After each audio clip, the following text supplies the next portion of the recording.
Bonjour à tous les amis, j'espère que vous avez passé une super bonne fin de semaine. Donc on est déjà rendu à la vidéo numéro 6 sur les tableaux. Donc je pensais faire des loops avant, mais je me suis dit que ce serait mieux qu'on fasse les tableaux avant de faire les loops parce que les loops utilisent beaucoup de tableaux. Donc on va faire les tableaux avant. Donc ça c'est ce que j'ai fait la semaine passée. On en a fait des entrées de données par de l'utilisateur, donc les inputs. C'était très très simple. Vous avez vu, on a entré des noms, puis, puis on en a genre aussi entré des int, donc des âges aussi. Puis on en a fait des conditions aussi, donc c'était très très simple. Donc là, ce qu'on va faire, c'est ce qu'on va faire avec les tableaux, qui est un concept qui est un peu plus simple, mais qui devient compliqué quand on l'utilise avec des loops. Ok, donc c'est ce qu'on va faire genre aujourd'hui.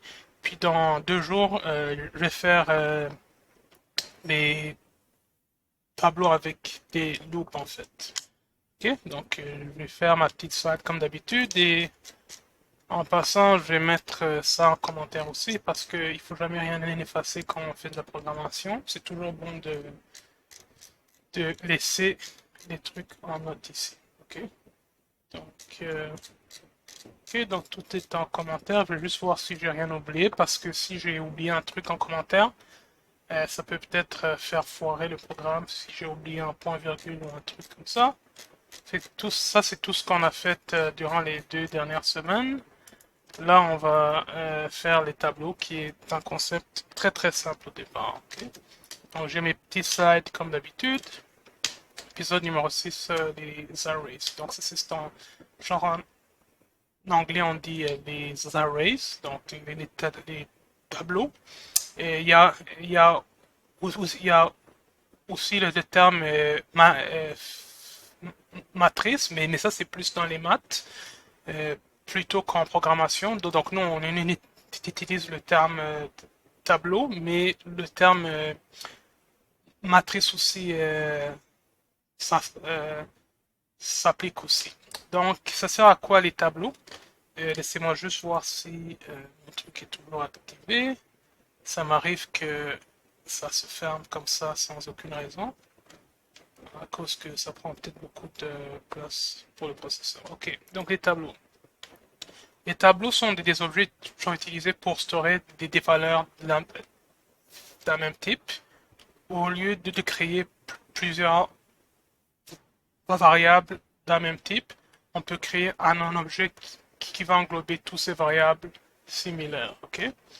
Donc, les tableaux représentent la plupart du temps des listes dans des situations réelles comme le salaire des employés, la liste d'objets dans une usine, les horaires, des couleurs dans une image, même des objets dans un jeu vidéo. Ok. Donc, on peut y stocker des, des, des ints, donc des, des, des nombres entiers, des doubles, des nombres à virgule, des strings aussi. Donc ça, c'est ce qu'on a vu les 2 dernières semaines en fait. Donc on va voir ça avec les tableaux. Ok. Donc la syntaxe des tableaux est très très simple en fait. Donc vous avez 3 petites étapes à faire. Donc il y a premièrement la déclaration. Donc on va le faire ici. On va retourner dans Eclipse. Laissez-moi juste voir. Je veux aussi, j'aimerais que cet épisode ne dépasse pas 10 minutes aussi, parce que tous mes autres ont été comme 20 minutes, donc je trouve que c'est un peu long.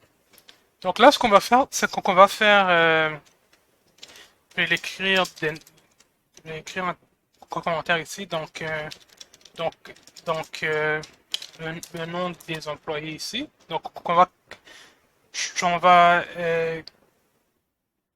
on va créer par une table qui va genre englober euh,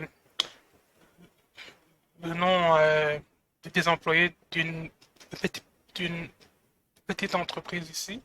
Donc, le nom des employés ici. Euh, on va juste écrire table, nom des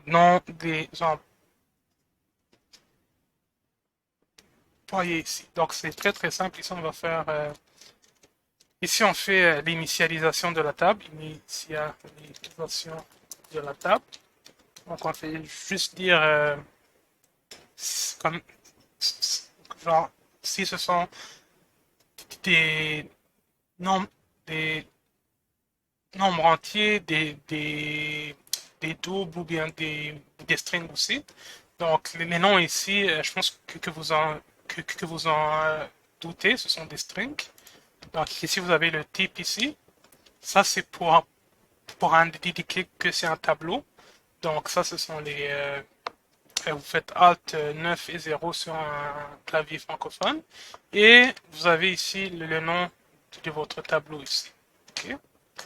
Donc on va faire le type ici. Et ça c'est ce qu'on a fait il y a comme 2 épisodes je crois. Donc ça ce sont des noms. Donc ça va être des strings bien sûr. On va faire Alt 9 et 0 ici. Ici ça le fait automatiquement. Et ici on indique le nom ici comme vous voyez ici. Enfin, on va indiquer le nom de notre tableau, nom employé. Et point virgule, on ferme les arguments avec un point virgule à chaque fois. Donc, donc c'est en jaune ici parce que c'est pas encore utilisé. Donc c'est normal, il n'y a pas de problème avec ça. Ensuite, il faut qu'on fasse l'instance, donc un objet de cette table. Donc ici on va faire, donc ici vous avez le nom de votre tableau que égale new. Donc ça, donc le le le le, le truc ici, genre ici, ça vous indique que vous créez un non-objet en fait. Et le TTP ici, c'était vraiment juste le string ici. Puis ici, vous avez le nombre d'éléments de votre tableau en fait. Okay? Donc ici, on va faire juste non, non employé ici. Non employé ici.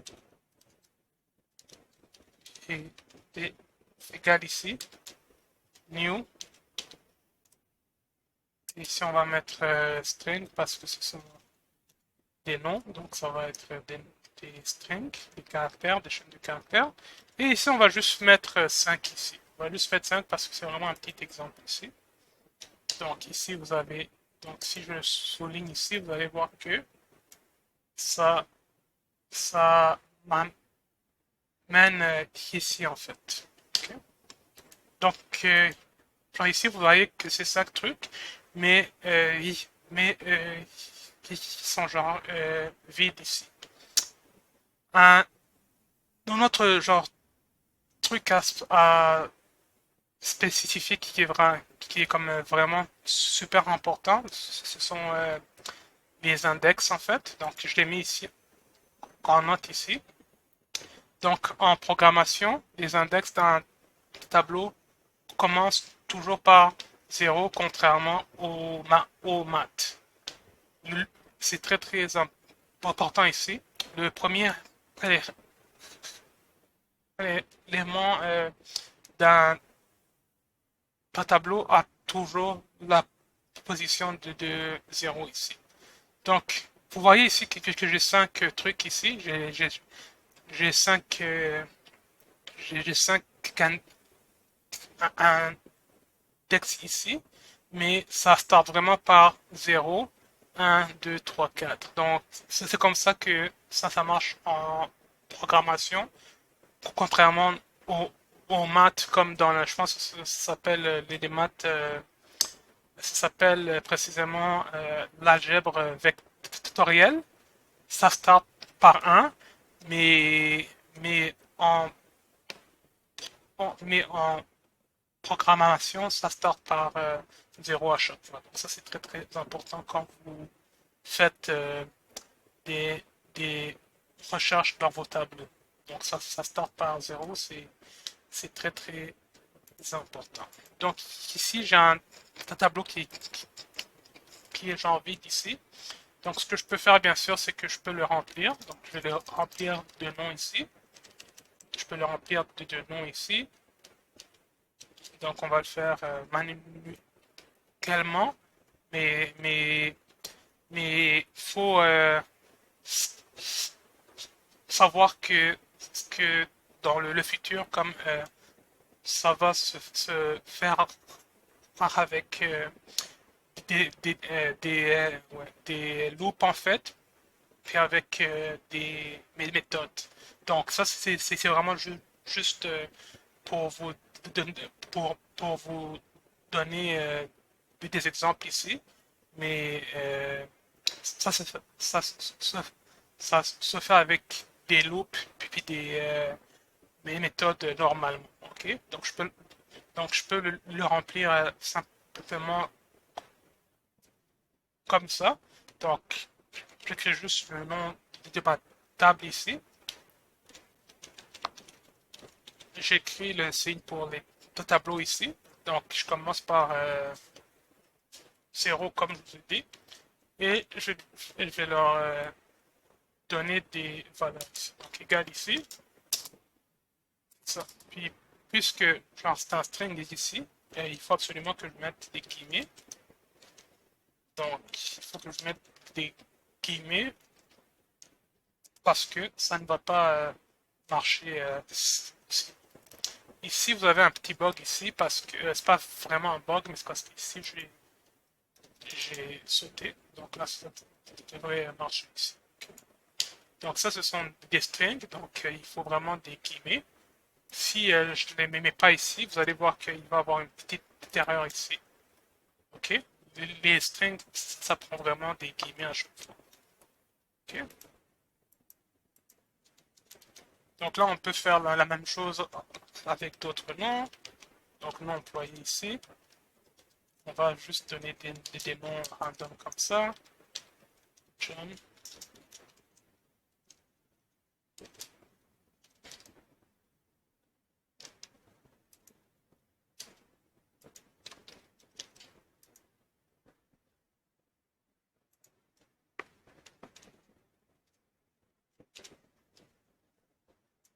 Donc vous voyez que ça le souligne automatiquement.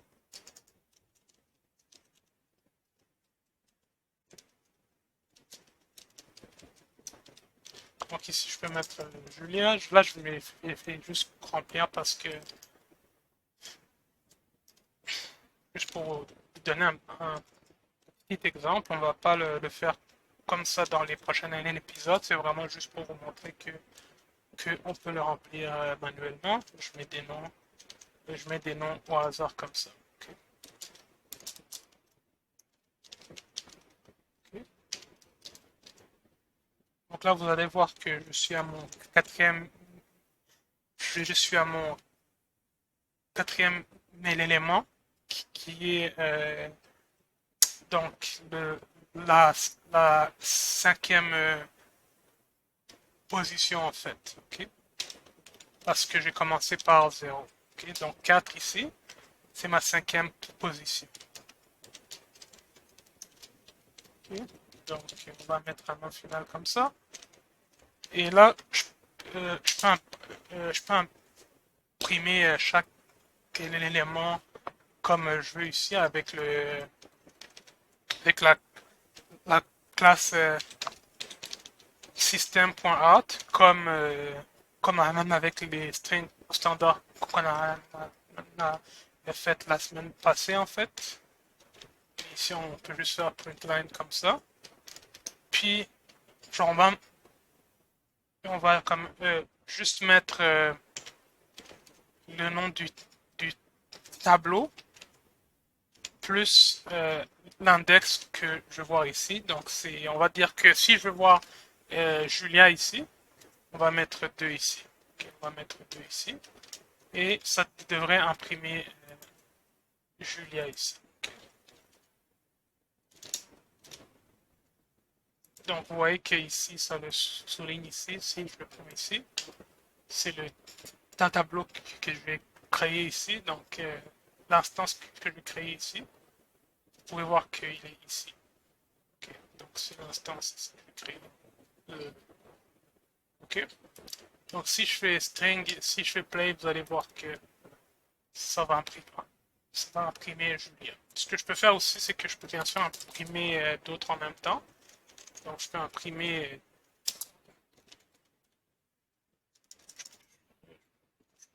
d'autres en même temps ici. Employé. Je peux imprimer autant que je veux ici. On va imprimer un ici. Et là, il devra avoir Julia plus John ici. Mais par contre, il faut que je fasse un petit espace parce que sinon ça va s'imprimer coller ensemble. Donc il faudrait que je fasse un petit espace comme ça. Et là, je devrais voir Julien et John ici. Okay. Julien et John ici. Okay, donc vous voyez que c'est très très simple. Donc ce qu'on va faire dans la prochaine épisode, c'est qu'on va faire la même chose, mais avec des loops, donc ça s'appelle des boucles en français, pour que ça soit comme plus simple et plus automatisé aussi. Ok. Parce que vous allez voir que si je fais ça, ok, si je veux imprimer, si je veux imprimer tout, tout le tout, tout le tableau comme ça, là, si je fais non en si je fais non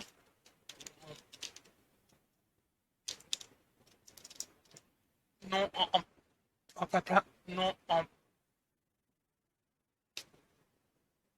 le nom employé ici, c'est ça. Vous allez voir que ça ne va pas marcher ici. Ok, donc si je le fais ici play comme ça, vous allez voir que ça va être un bug parce qu'il faut comme vraiment que je le fasse dans des loops, donc dans des boucles,